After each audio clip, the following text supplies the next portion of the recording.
네. 자, 먼저 오늘 전할 말씀의 제목은 솔직한 믿음이라는 것입니다. 솔직한 믿음. 그리고 오늘 말씀 구절은요, 시편 51편 6절입니다. 다 같이 보시겠습니다. 시편 51편 6절.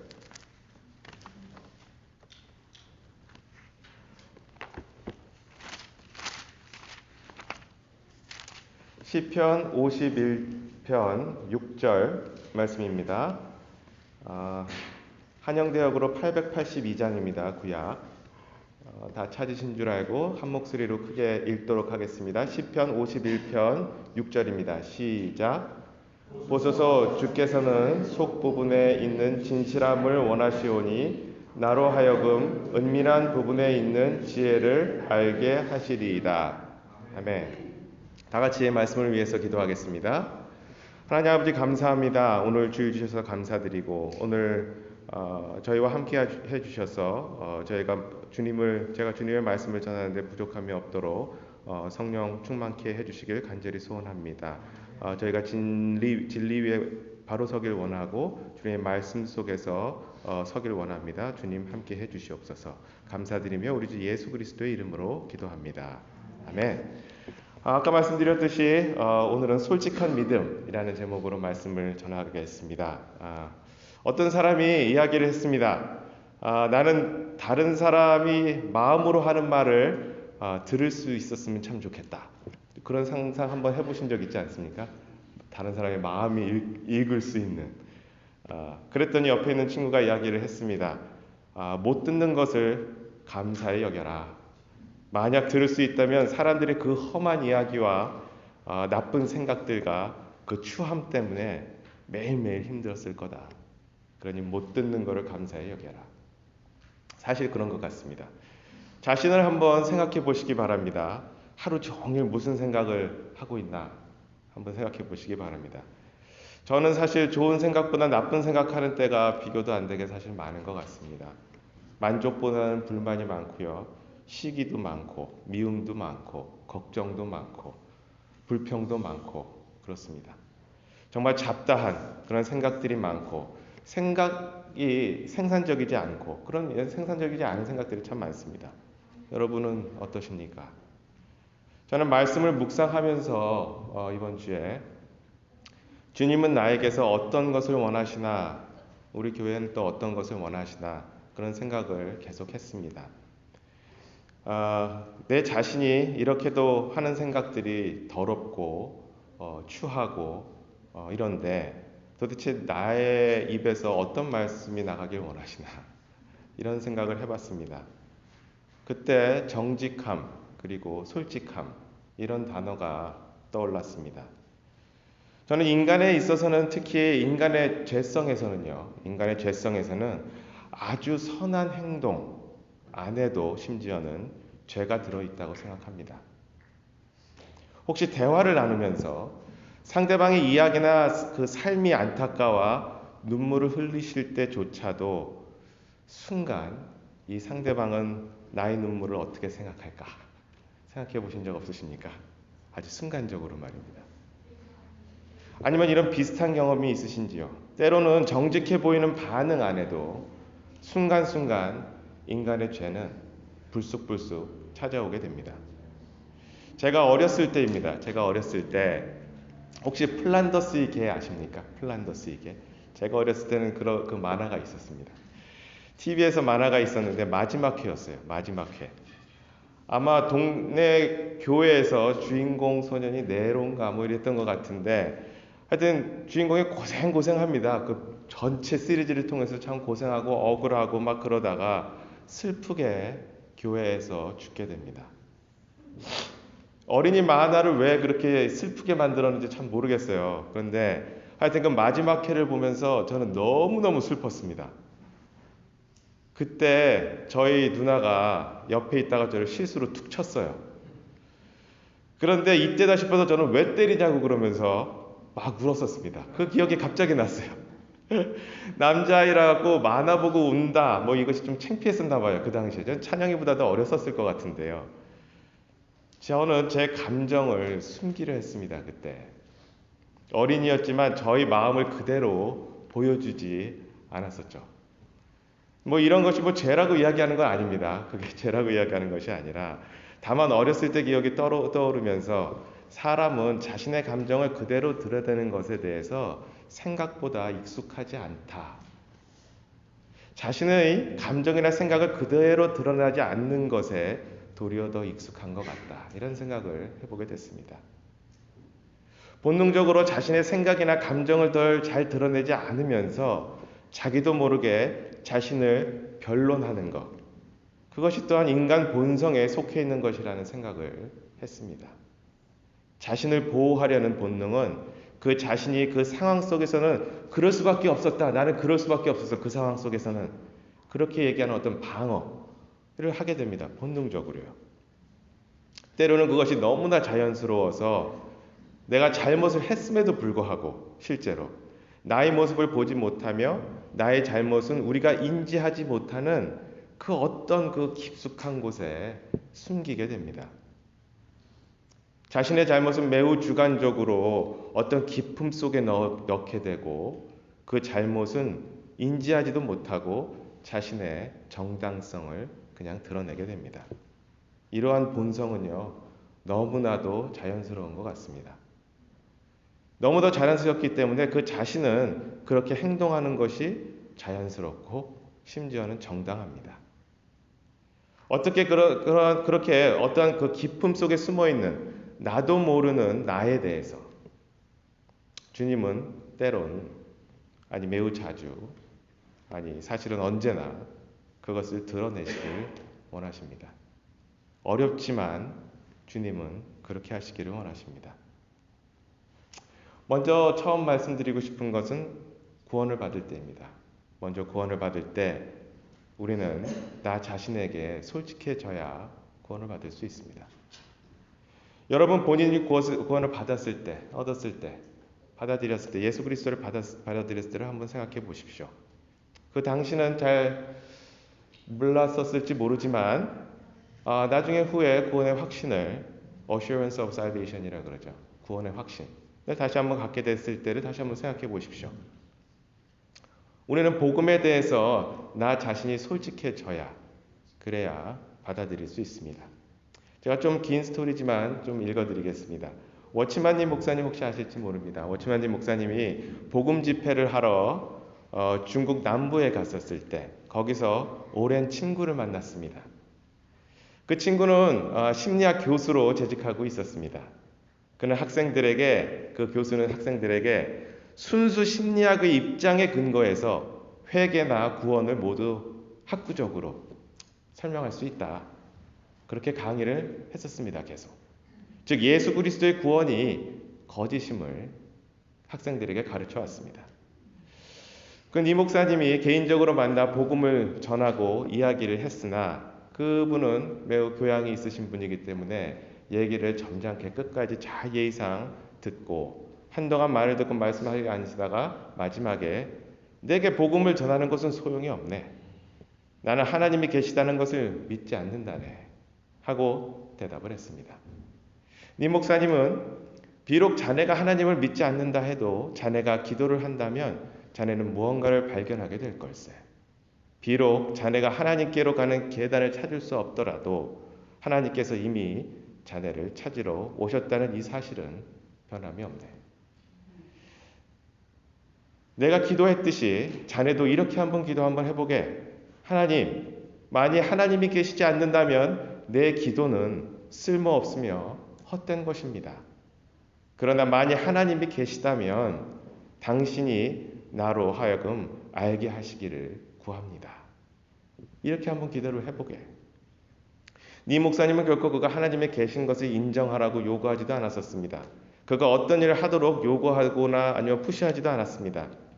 단지 그에게 요구한 것이 하나가 있었는데요. 그때 그것은 무엇인가 하면 기도할 때 그가 솔직하고 성실해야 된다라는 것을 부탁했습니다. 그리고 그렇게 마음을 다하여 기도하라고 부탁했습니다. 그리고 성경 한 권을 주고 갔습니다. 다음 날 말씀을 전하는 집회가 시리즈로 있어서 말씀을 전하는 집회를 마치고 구원받은 사람은 일어나라고 구원 초청을 했습니다. 그때 그 교수가 가장 먼저 일어나는 것을 봤습니다. 깜짝 놀랐죠. 그래서 집회 후에 그 목사님은 친구를 만났습니다. 다시. 아니, 간밤에 무슨 일이 있었나? 그러자 그는 대답했습니다. 많은 일이 일어났고 나는 구원을 받았네. 자네가 떠난 후에 나는 자네가 남겨놓은 성경을 보았지. 나는 요한복음에서 이튿날, 그 다음 날, 이 같은 말에 주목을 하게 됐다네. 그리고 나는 스스로 이 사람은, 이 요한이죠. 사도 요한. 이 사람은 그가 무슨 말을 하고 있는지 다 알고 쓴 것이라는 생각을 했다네. 그는 이 모든 것을 보았고 그가 쓴 이런 말들은 꼭 일기와 같았네. 그 후에 나는 자네가 내게 한 말을 생각하고 그 가운데 거짓된 것이 있는가 없는가를 꼼꼼히 조사해봤지. 학자였으니까 꼼꼼히 조사해보았네. 자네가 나를 어떤 수단으로 나를 이렇게 올가무로 이렇게 메울까? 뭔가 속이는 것이 있나? 이런 것을 찾아봤지만 아무것도 찾을 수가 없었네.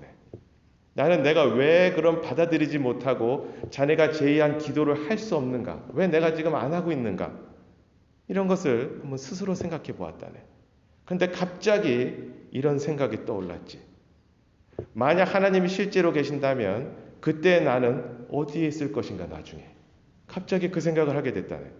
나는 일찍이 나의 학생들에게 종교는 공허한 것이고 심리학만이 모든 일을 설명할 수 있다고 말해왔는데 이제는 내가 그들에게 내가 지금까지 가르친 것이 모든 게 다 잘못됐다고 이것을 그들 앞에 인정해야 되는 건가?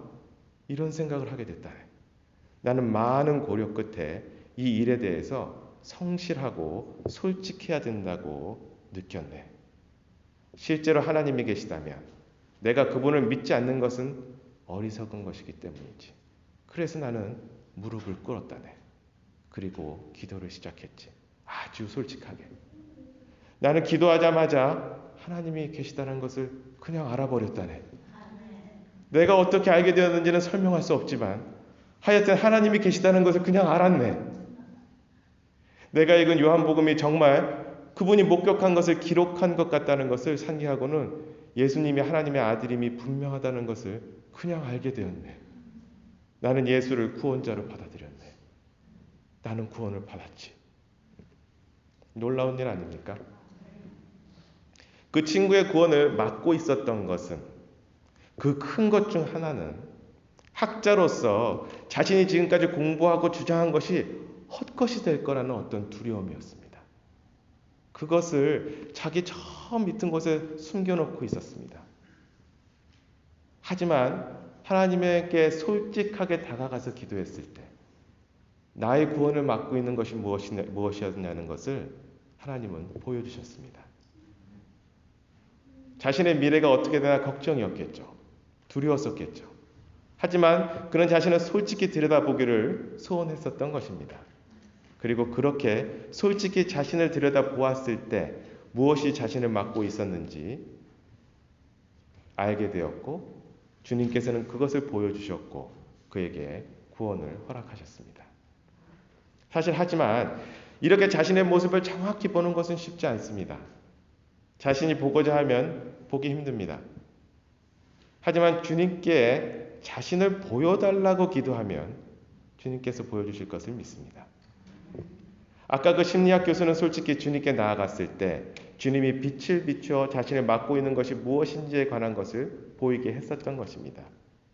빛이 하나님의 말씀이 비추어졌을 때 그 빛에 반응을 했을 때 그에게 구원이 임하게 된 것입니다. 자, 이렇게 구원을 받고 난 다음에 저희는 어떻게 해야 될까요? 저희는 구원받은 후 그리스도인으로서 그 빛에 대해서 솔직한 반응을 계속해 나가야 됩니다. 요한일서 1장 5절을 보면 그런즉 우리가 그분에게서 듣고 너희에게 밝히 드러내는 소식이 이것이니 곧 하나님은 빛이시오. 그분 안에는 전혀 어둠이 없다는 것이라. 아멘. 우리 안에 죄들은 어둠 속에 숨어 있습니다. 그 어둠이 너무 짙으면 그 죄가 보이지 않고 느끼지도 못하게 됩니다. 일반 세상에서도 더욱 양심적인 사람이 작은 죄에도 반응을 조금 더 잘하는 것과 같은 이치라 볼 수 있습니다. 어떤 사람에게는 전혀 불법같이 느껴지지 않는 것이 어떤 사람에게는 불법이 될 수 있습니다. 예를 들어 저는 그 두 분이 떠오르는데요. 두 분 다 형제이십니다. 아주 믿음이 좋은 형제분이셨는데 고속도로에서 엑싯 있죠. 거기에 미국 보면 여기는 별로 없는 것 같은데 미국은 참 그 엑싯 빠져나가는데 그 러시아워 때 너무 힘들어요. 쫙 이렇게 써 있습니다. 그럼 저 뒤서부터 제일 긴 맨 뒤서부터 서갖고 기다리는 분이 한 분이 계셨고요. 다른 분은 이렇게 앞으로 쭉 나가갖고 한번 이렇게 끼어서 들어가세요. 두 분 다 굉장히 좋으신 분입니다. 나쁘다 좋다를 얘기하는 게 아니고 한 분은 그게 양심에 걸리고요. 한 분은 양심에 안 걸려요. 이게 비슷하다고 볼 수 있습니다. 똑같지는 않지만 단지 자신이 느끼는 양심에 걸리는 부분이 조금 다른 것이겠죠. 양심이란 스스로의 관점에 대해서 때론 매우 주관적입니다. 그렇죠? 주관적입니다. 하지만 죄에 대해서 혹은 불법에 대해서 하나님 앞에서 하나님의 잣대는 굉장히 객관적입니다. 절대적이고 하나님은 절대적인 잣대를 갖고 계십니다. 단지 이 불법을 각자가 얼마나 밝은 빛으로 보는가 이것이 문제입니다. 빛이 오며 내 어둠 안에 감춰져 있던 죄들이 드러나면 우리는 어떻게 해야 됩니까? 사실 그래서 주님과 같이 죄 없는 사람은 없고, 그렇죠? 자신의 죄성에 반응하여 짓는 죄들에 대해 주님이 빛이 들어오면 우리의 죄가 드러나게 되고요. 그리고 그때 우리는 주님께 엎드려 자백하면 됩니다. 따라서 빛이 많이 들어온 사람일수록 주님의 말씀의 빛이 많은 사람일수록 그래서 주님과 동행을 많이 한 사람일수록 도리어 자신의 죄가 더욱더 많이 보입니다. 그래서 주님 앞에 낮아질 수밖에 없는 존재가 되는 것입니다. 사도 바울이 그랬습니다. 저는 누구보다도 빛이 강하게 온 분이라고 생각이 됩니다. 사도 바울은. 그래서 진리의 빛이 그에게 조명이라고 그럽니다. 일루미네이션이라고 그럽니다. 이게 일루미네이트 됐습니다. 조명이 됐습니다. 수많은 빛들이. 누구보다도 자신을 그 빛 가운데에서 바라보았을 것입니다. 그리고 자신이 의라고 내세웠던 자신을 바라보게 되었었겠죠. 사도 바울도. 그러기에 이러한 고백이 나옵니다. 디모데전서 1장 14절 15절을 보면 우리의 주의 은혜가 그리스도 예수님 안에 있는 믿음과 사랑과 함께 넘치도록 풍성하였도다. 이것은 신실한 말이요 온전히 받아들이기에 합당한 말이니 곧 그리스도 예수님께서 죄인들을 구원하시려고 세상에 오셨다는 말이로다. 죄인들 중에 내가 우두머리니라. 사도 바울이 죄인들 중에 우두머리면요. 저는 죄인들 우두머리들의 한 조합장 정도 될 겁니다. 자신에게 주님의 빛이 많을수록 사실 자신의 죄가 더 많이 드러나게 되고 그래서 더욱 주님 앞에 작아지게 되는 것. 그렇게 돼서 겸손하게 되는 것이라 생각이 됩니다. 그래서 오래 신앙생활을 하고 주님께 더 가까이 가신 분들은 죄가 더 적어서 자신이 높아지는 것이 아니라 더 많은 죄가 드러났기 때문에 주님 앞에서 그러기에 낮아지고 주님께 가까이 갈 수 있는 것이라 믿습니다. 이렇게 주님의 말씀으로 조명이 되어 자신의 죄가 드러나고 자신이 아무것도 아님이 드러나 주님 앞에 무릎 꿇고 앞으로 나아가면 그러면 주님은 그러한 사람을 진정 받아주시지 원치 않으시겠습니까? 당연히 그러시겠죠. 너무도 예뻐서 받아주실 것이라고 생각이 듭니다.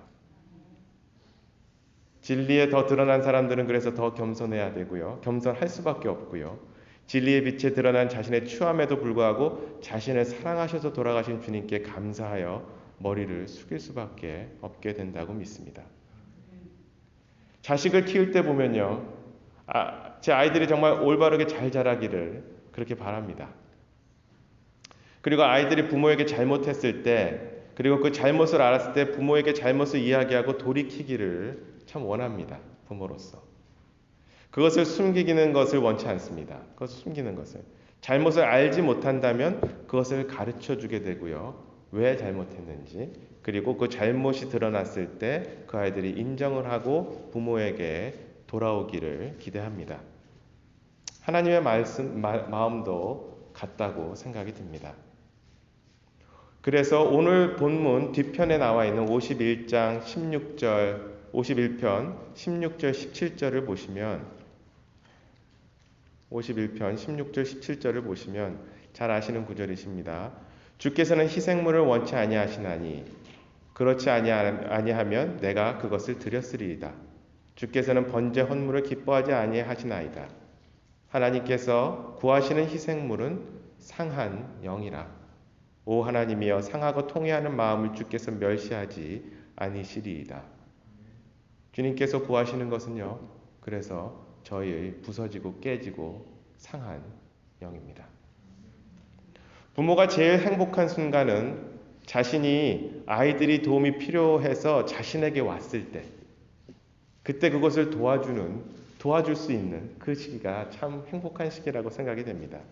이렇게 자식이 손을 내밀어 부모가 그것을 도와줄 수 있을 때, 그때가 참 행복합니다. 그래서 품 안의 자식일 때 정말 그 행복이 아닌가 생각이 듭니다. 한 어머니가 계셨습니다. 아들이 전쟁에 나가서 주검이 되어서 돌아왔습니다. 장례식이 거행되었고요. 그 어머니는 슬프게 우셨습니다. 장례식에 갔었던 한 분이 그 어머니께 물어보았습니다. 정말 유감을 표합니다. 어머님께서는 아드님의 어떤 모습이 가장 기억에 남으십니까? 그 어머니는 이야기를 했습니다. 어렸을 적에 밖에 나가 놀다가 넘어져서 무릎이 크게 까지고 얼굴까지 까지고 울면서 들어오던 그 아들의 모습이 지금 생각이 납니다. 눈물을 글썽이며 나를 바라보던 그 눈과 그 얼굴이 기억납니다. 내가 해줄 수 있는 것이 많았어요. 상처를 씻어주고 약을 발라주고 안아주고 사랑해주고 뽀뽀해주고 정말 내가 그 아이를 위해 해줄 수 있는 것이 정말 많았습니다. 집에 들어오며 엄마를 보며 울던 그 내 아들의 모습이 너무나 생각이 납니다. 주님도 그렇습니다. 고개가 뻣뻣하고 잘난 내 모습을 보기보다는 상처나고 부서지고 깨지고 마음이 아프고 쓰리고 사랑이 필요하고 이런 상한 내 모습을 주님께 드리는 것을 주님은 원하십니다. 그렇게 주님은 진실하게 솔직하게 주님께 나아가기를 원하십니다. 그러면 주님은 받아주시고 치료해 주시고 사랑해 주시고 안아 주시리라 믿습니다.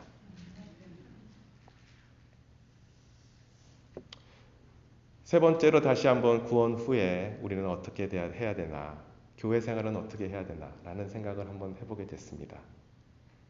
많은 사람들이 구원에 대해서는 믿음만이 필요하지만 성도의 생활에 있어서는 믿음 플러스 행위가 있어야 된다 라고 이야기를 많이들 합니다. 즉 성화과정, sanctification이라고 하죠. 성화과정에서는 혹은 예수님의 제자 되는 과정은 우리의 노력의 행위가 많이 필요하다 이야기합니다. 어떤 면에서는 참 맞는 얘기입니다. 하지만 우리가 분명히 알아야 될 사항이 하나 있습니다. 우리의 행위가 우리의 믿음을 앞서면 절대 안 된다는 것입니다. 우리의 행위 안에는 언제든지 우리의 죄가 들어있을 수 있음을 다시 한번 상기해 보시기 바랍니다. 행위를 통해서 우리 주님께서 믿음을 세워주실 수 있습니다. 하지만 행위를 통한 성도 생활은 너무도 쉽게 또한 무너질 수 있음을 아셔야 됩니다. 선한 행위라 할지라도 심지어는 교회의 일이라 할지라도 주님의 의가 아닌 나의 의가 들어가면 그때는 주님 앞에서는 큰 의미가 없게 됨을 아셔야 됩니다. 내 의가 들어갔을 때 의미 없는 이유는 아시는 바와 같이 이사야서 64장 6절에 말씀하신 바와 같이 그러나 우리는 다 부정한 물건 같고 우리의 모든 의는 더러운 누더기 같으며 우리는 다 잎사귀같이 시들므로 우리의 불법들이 바람같이 우리를 몰아갔나이다. 우리의 악도 아니고요. 우리의 의가 누더기 같습니다. 하나님 앞에서. 그러기에 우리의 의가 드러나면 사실 그 얘기는 누더기가 드러난다는 얘기입니다. 그러기에 우리는 우리의 의가 아닌 하나님의 의가 먼저 앞에 나간 그런 행위를 해야 됩니다. 그러한 참여를 해야 됩니다. 궁극적으로 말입니다. 우리가 행동을 할 때, 특히 선한 일을 할 때, 교회 일을 할 때 우리는 우리를 고찰할 필요가 있습니다. 이것을 우리의 의로 하나 아니면 하나님의 의로 하나 진실한 마음으로 솔직하게 자기 자신을 돌아봐야 됩니다. 빌립보서 3장 3절을 보면 너희가 그렇게 어리석느냐? 너희가 성령 안에서 시작하였다가 이제는 육체로 완전해지고자 하느냐고 말씀하십니다. 우리는 구원을 믿음으로 받고 성령으로 시작하려 합니다. 하지만 끝은 육체로 끝내도 되는가? 육신으로 끝내도 되는가? 그렇지 않습니다. 그렇지 않음을 분명히 성경에서 말씀하고 계십니다. 우리의 행동과 참여 안에 나의 의가 있는가? 주님의 의로 할 수 있는가를 돌아봐야 합니다. 어떤 때에는 이런 생각을 해보았습니다. 저도. 아니 그렇게 주님이 일하시는 것을 기다리기만 한다면 교회가 돌아가나? 먼저 발벗고 나서야 하는 것이 아닌가?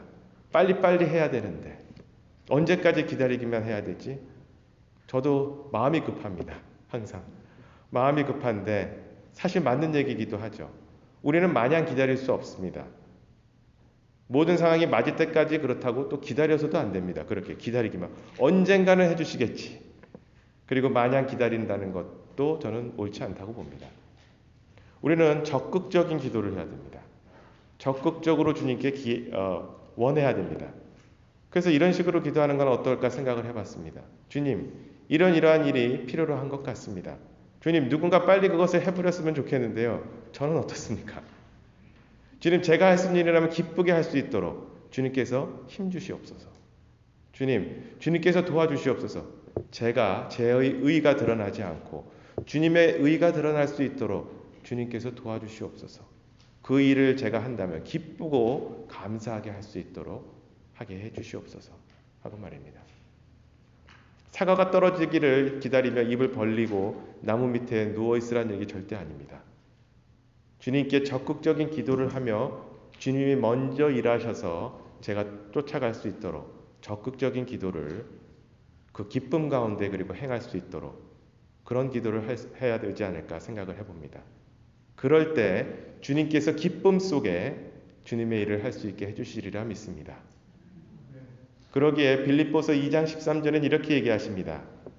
너희 안에서 일하사 자기가 참으로 기뻐하는 것을 원하게도 하시고 행하게도 하시는 분은 하나님이시니라. 그래서 원하게도 하시고요. 그래서 저희가 행하게도 하시는데 그걸 어떻게 하시냐 하면 기쁨으로. 왜냐? 주님께서 하라고 하셨고 주님께서 먼저 하셨고 주님의 의로 하시기 때문에 그렇습니다. 오늘은 솔직한 믿음에 대해서 세 가지를 살펴보았습니다. 첫째, 구원도 역시 내가 진실하고 솔직하게 나를 주님께 보여질 때, 내가 보여질 때, 그때 얻어지는 것이다. 두 번째, 주님의 빛에 반응하여 나도 모르게 내 안에 어둠 속에 드러나 있는 내 모습을 드러내고 그 모습 그대로 숨기지도 말고 포장도 안 하고 그 모습 그대로 주님께 드려야 된다. 즉 나의 상처와 아픔을 주님께 드려야 된다. 셋째, 나의 선한 행위에도 내 의가 있을 수 있음을 알아야 한다. 그리고 심지어는 선한 일에서조차 나의 의가 아닌 언제나 주님의 의가 나타날 수 있도록 해야 된다. 그러기 위해서 나의 심지어는 선한 행위 안에도 주님의 의가 있는지를 솔직하게 들여다봐야 합니다. 이렇게 해서 저희는 솔직한 믿음으로 주님께 나아가시기를 주님 있게 소원합니다. 아멘. 다 같이 기도하도록 하겠습니다.